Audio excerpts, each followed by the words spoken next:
Assalamualaikum warahmatullahi wabarakatuh. Selamat pagi anak-anak ibu. Bagaimana kabarnya hari ini? Semoga selalu sehat dan selalu semangat.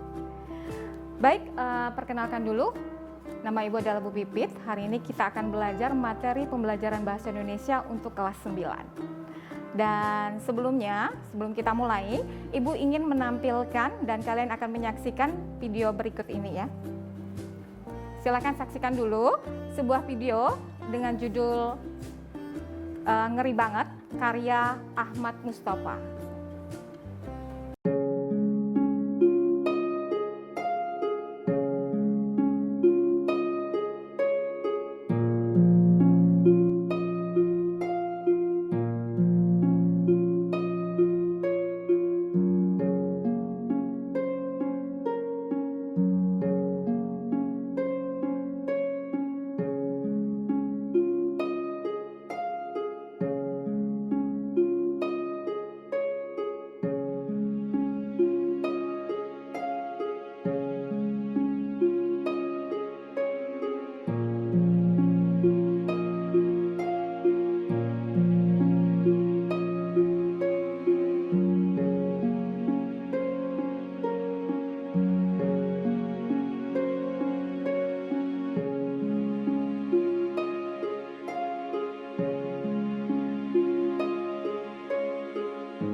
Baik anak-anak ibu, tadi sudah kalian saksikan tayangan video tersebut. Nah, di video tersebut kalian sudah lihat kan, di sana ada teks yang disajikan.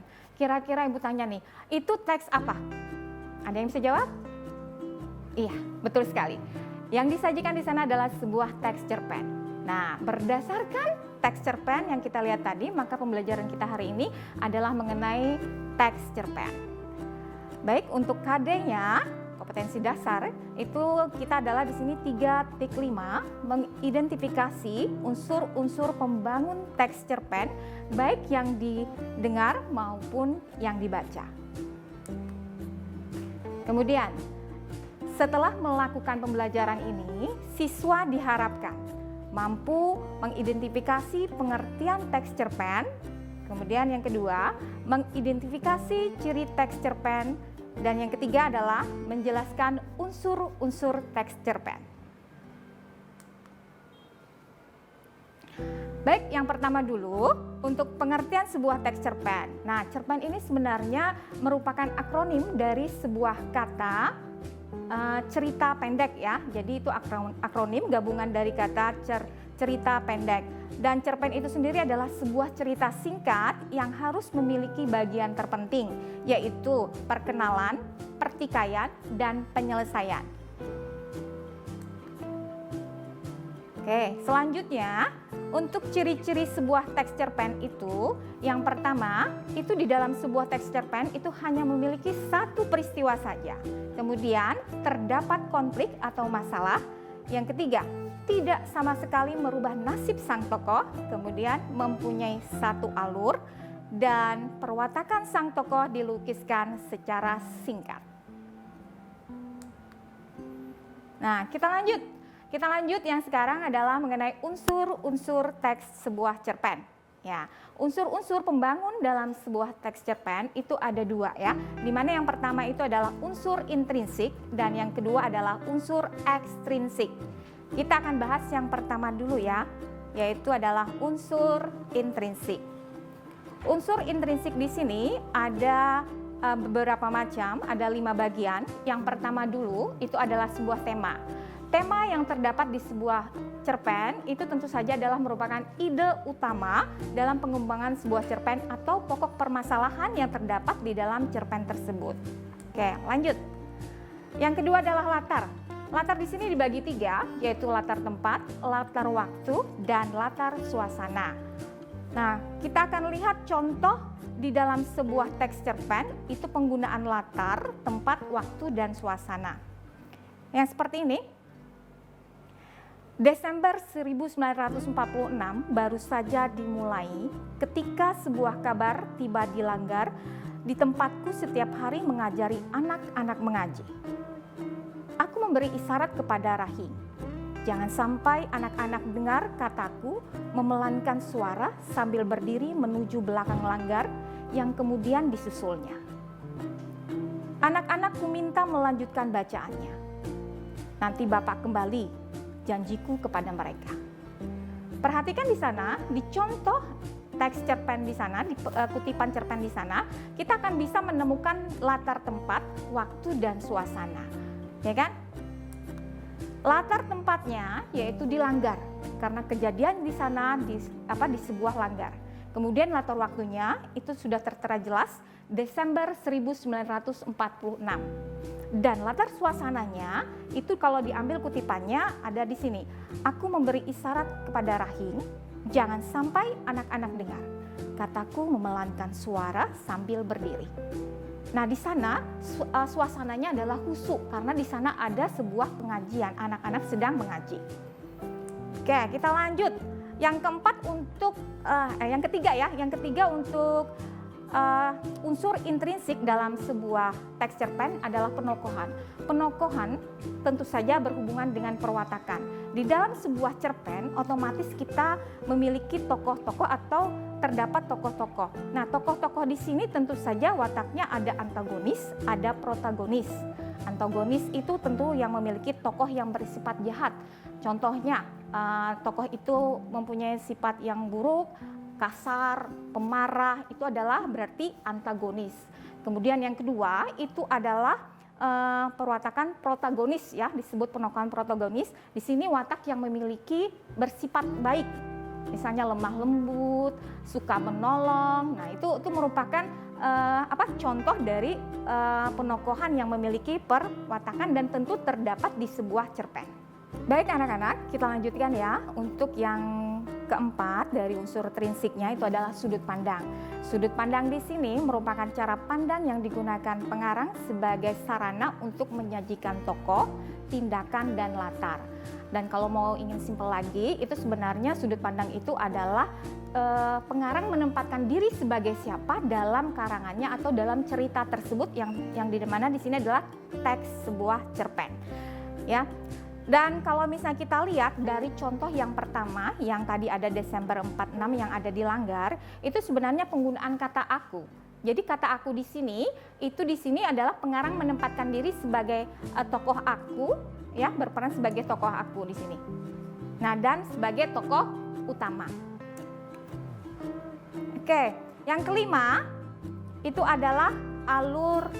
Nah, alur di sini juga dibagi 3. Alur yang pertama itu adalah alur maju, di mana ini adalah progresif, atau kronologis. Kronologis itu adalah penyampaian sebuah kejadian atau peristiwa dari awal sampai akhir. Jadi itu runtut ya, dari awal sampai akhir itu adalah alur maju. Kemudian yang kedua itu adalah alur mundur. Alur mundur di sini kebalikannya, flashback. Biasanya kembali ke masa silam. Itu berarti kalau kalian menemukan sebuah cerita yang kembali ke masa silam, maka itu berarti menggunakan alurnya alur mundur.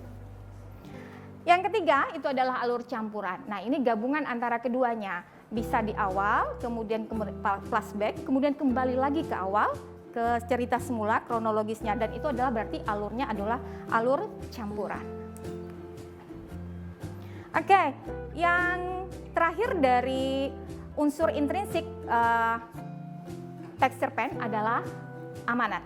Amanat di sini adalah pesan yang ingin disampaikan pengarang dalam sebuah cerita pendek, baik secara tersurat maupun tersirat. Nah, apa sih tersirat-tersurat itu?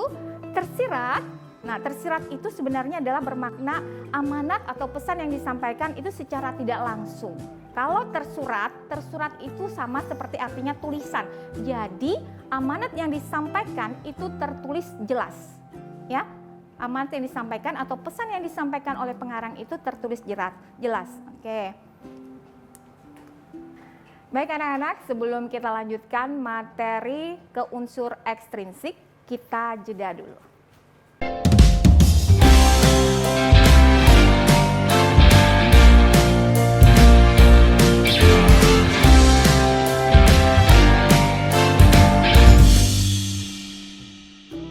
Oke, kita lanjutkan untuk pembahasan mengenai unsur ekstrinsik. Ini kebalikannya, yang tadi intrinsik itu bagian dalam atau bagian tubuhnya. Kalau yang ini ekstrinsik tentu di bagian luarnya, bagaimana cara membangun sebuah teks cerpen. Yang pertama itu kalau unsur ekstrinsik adalah bahasa. Bahasa merupakan sarana yang digunakan dalam sebuah karya sastra. Itu bisa apa saja ya, baik itu berbentuk dialek. Nah, itu bisa mempengaruhi sebuah teks cerpen. Kemudian yang kedua, latar belakang pengarang. Latar belakang pengarang meliputi pemahaman kita terhadap sejarah hidup pengarang dan juga sejarah hasil karangan yang ditulis pengarang sebelumnya. Maksudnya begini, jika pengarang tersebut orang Banjarmasin, otomatis dia tinggal di Banjarmasin, tidak bisa dia menulis tentang kehidupan Jepang, kecuali dia pernah ke Jepang. Jadi itu sangat mempengaruhi. Itulah yang disebut dengan latar belakang pengarang. Atau mungkin dia seorang yang broken home ya, atau yang orang yang tidak suka punya perasaan sakit hati di rumah, dia akan bisa menulis sebuah teks cerpen mengenai hal itu karena dia sudah pernah mengalaminya. Jadi seperti itu. Sama kalau misalnya cerita itu mengenai kehidupan tukang beca. Kalau dia tidak pernah bagaimana tahu kehidupan tukang beca, otomatis dia tidak pernah bisa tahu atau bisa menulis mengenai kehidupan tukang beca. Karena dia harus mempelajarinya terlebih dahulu. Itulah yang dimaksud dengan latar belakang pengarang. Oke, yang selanjutnya. Nah, di dalam sebuah cerpen itu pasti terdapat nilai-nilai. Nilai-nilai inilah yang bisa kita ambil biasanya. Yang pertama itu bisa saja terdapat nilai moral, nilai sosial, nilai budaya, nilai religi atau keagamaan, nilai politik. Karena semua nilai-nilai ini pasti ada di dalam sebuah teks cerpen. Itu secara tidak langsung pasti meliputi di sana, tapi tidak secara keseluruhan, bisa hanya sebagian. Tapi di dalam teks cerpen itu tentu saja terdapat nilai-nilai ini salah satunya. Baik, untuk kesimpulannya yang ciri-ciri dari sebuah teks cerpen itu yang pertama dulu, itu biasanya hanya memiliki satu alur, satu konflik, tidak merubah nasib sang tokoh ya.